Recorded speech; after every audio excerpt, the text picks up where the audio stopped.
Ako nung presidente ako, para masiguro ko na hindi ako masasali sa mga anomalya kung meron, I prohibited the cabinet from submitting any transaction. I'm talking now to the people of the Philippines.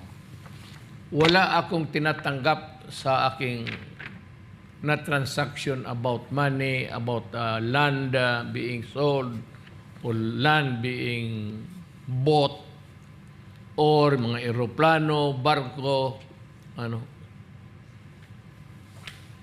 hindi dumadaan sa akin yan. Yung approval, final na sa kanila. Sabi ko sa cabinet ko, just do your thing and do it right and avoid corruption. Then you have the powers really to decide what is good and what is not good for the country. So may isa akong alam ito ng cabinet, sabihin ko na sa inyo.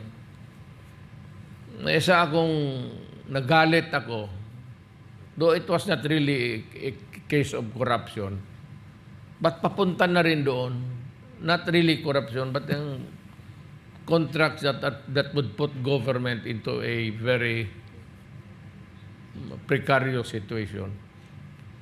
Nagalit ako sa cabinet, tumindig talaga ako at tumayo ako, Pastor, at ito ang sinabi ko. Sabihin ko na lang ang lahat para alam naman ito. Tumindig ako sa cabinet, sabi ko, umalis ka dito, bigyan kitang 1 minuto. Pag umikot ako dyan at nandiyan ka pa, sipain kita. Then another one was an undersecretary. Government to government lang yung sa transaction. Pag nagalit ako, talagang pinatawag ko siya, pinaupo ko siya. Yung muka talaga niya, ginanong ko. That was about the only time that I got into a violent behavior. Wala akong drama-drama noon. Basta sabi ko, wag. Wag is wag na wag.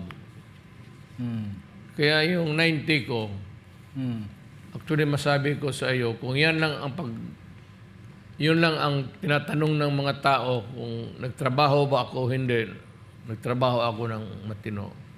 Kung magtanong